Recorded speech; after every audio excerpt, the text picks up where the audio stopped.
Warami, welcome, come friend, sit down.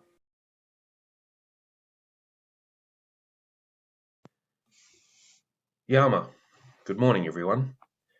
Thank you for the opportunity to present this video as we head into NAIDOC Week 2021, once again in COVID lockdown to keep people safe. The Uniting Church in Australia has not had a perfect relationship with First Peoples. However, in recent decades, the Church has made a conscious effort to acknowledge its faults, to engage in truth-telling, and to take steps to reconcile and build relationships with First Peoples. We have taken some positive steps in the journey of reconciliation with First Peoples, but the journey is far from over, and we have much work still to do. To place the Uniting Church's relationship with First Peoples into context, I'll talk about some important events in the life of the Church. In 1985, the Uniting Church supported the establishment of the Uniting Aboriginal and Islander Christian Congress, often referred to as Congress, as a way of showing support for Aboriginal Christian peoples and supporting their ministry to their communities. The relationship between the Uniting Church and Congress continues today. However, like all long-term relationships, things haven't always run smoothly, and we must put work into the relationship to ensure it is a trusting and collaborative relationship as we move forward. In 1988, in an exercise of what we would today call truth-telling, the then President of the Uniting Church in Australia, Sir Ronald Wilson, issued a statement to the nation on behalf of the Church. The statement in part said, "At the same time, those of us who have migrated to Australia in the last 2 centuries, or are descendants of migrants, confess that all of us are beneficiaries of the injustices that have been inflicted on those of us who were Aboriginal people. In varying degrees, we all contribute to and perpetuate those injustices. We recognise the violence which has been done to Aboriginal people in the colonisation of this continent, and the injustice by which Aborigines have been deprived of the land. We recognise the continuing Aboriginal experience of violence and injustice. The integrity of our nation requires truth. The history of Australia, as it is taught in educational institutions or popularised in the media, must cease to conceal the reality and nature of Aboriginal society before invasion, what was done to them in colonisation, and what has been the fate and status of Aborigines within the Australian nation. The integrity of our nation will be measured by action, by legislative action which honours the Aboriginal plea for justice, and by popular action by which the Australian people express their willingness to support Aboriginal Australians in the quest for justice and their struggle to reconstruct their society. As for the Uniting Church in Australia, in obedience to God, in concern for the integrity of our nation, and in cooperation with all citizens of goodwill, we, Aboriginal and New Australians, have determined to stand together." 1988 was the bicentenary of the arrival of the First Fleet in Australia.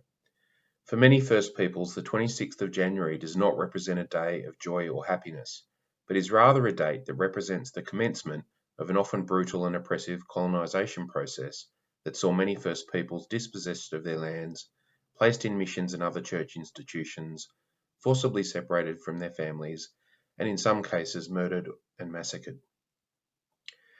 Understandably, Congress had asked the Uniting Church not to participate in the bicentenary celebrations, and the Church had in general agreed with this request. Unfortunately, some pockets of the Uniting Church did engage in celebrations of the bicentenary, and this, understandably, caused hurt for members of Congress. As a result of this situation, discussions were held between the Church and Congress over the following years, resulting in the Church issuing what we now know as the Covenant Statement in 1994.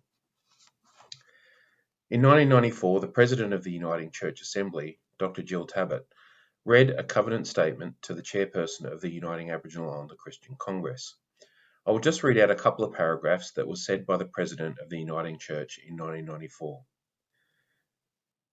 "We recognise, as was declared in the Assembly's 1988 Statement to the Nation, that Australian people and this Church continue to benefit from the injustices done to your people over the past 2 centuries.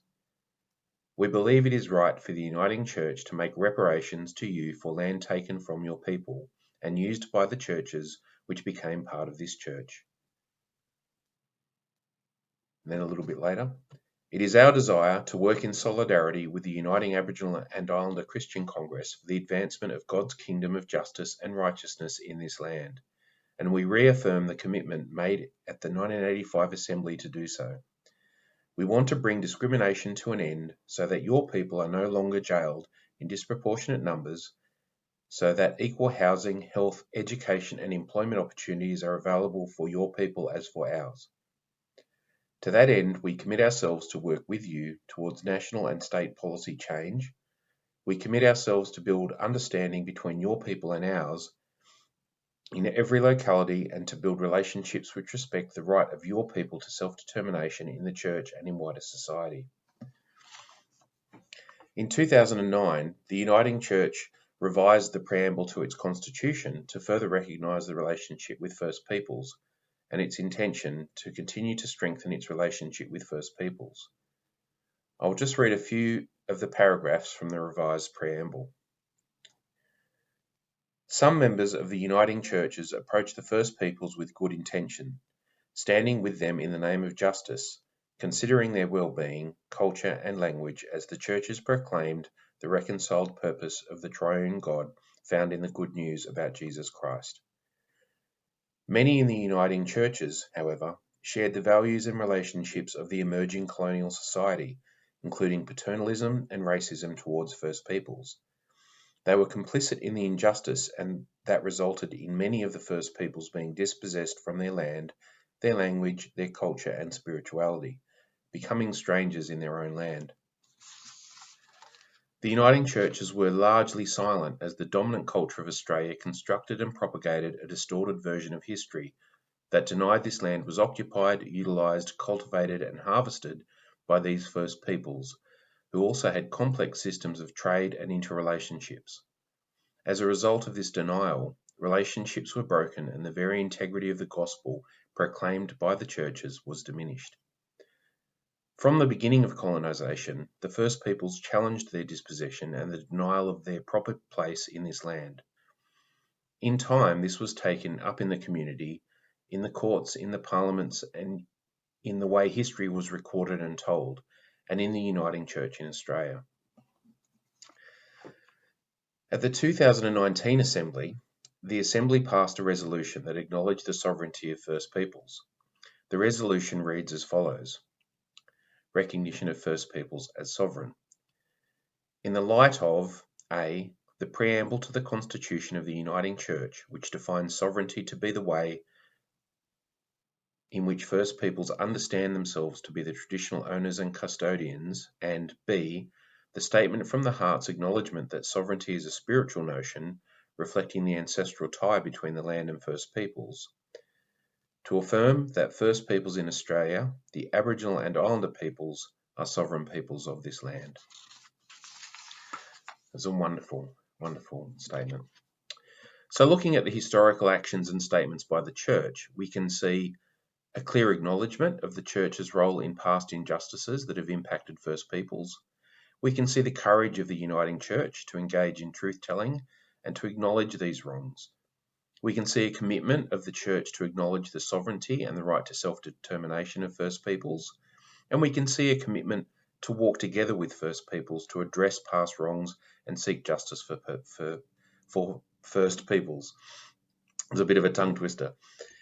In 2019, the Synod of New South Wales and the ACT also endorsed the Makarrata proposal, put forward by the Reverend Dr. Amelia Koh-Butler and Reverend Dr. John Squires.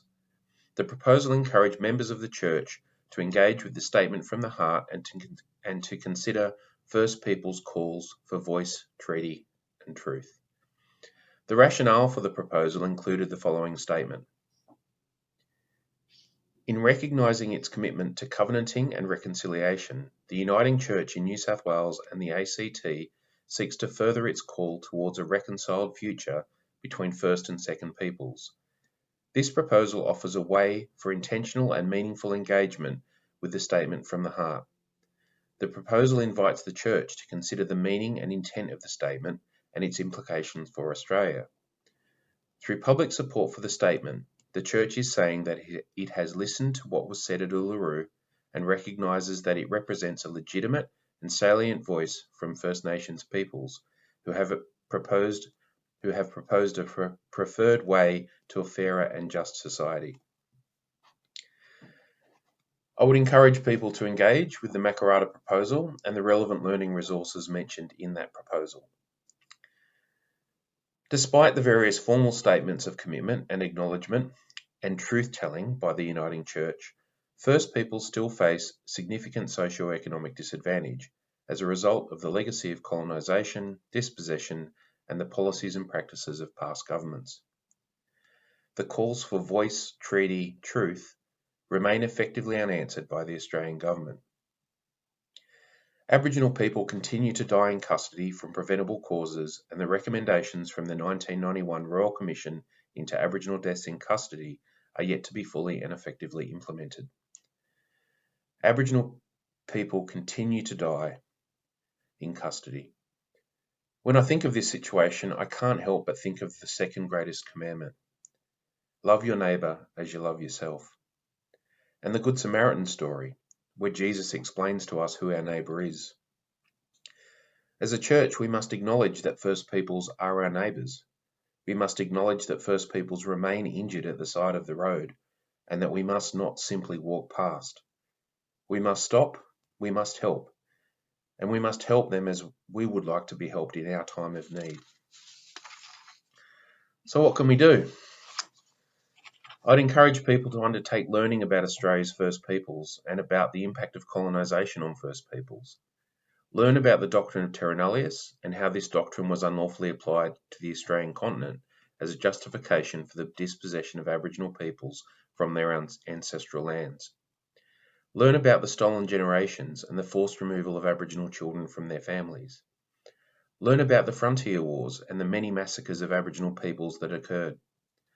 Learn about the overrepresentation of Aboriginal peoples in jail and juvenile justice centres, and about deaths in custody.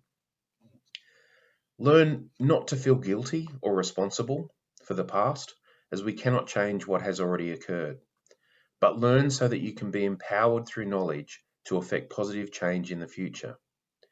Learn so that you can stand in solidarity with First Peoples and call for justice where injustices have occurred. Learn so that you can educate others and so that you can help to address the racism and prejudice that arises from ignorance. There are some learning resources on the First Nations Resources webpage on the Synod website, so I would encourage people, if you're not sure where to start, to look at the Synod website.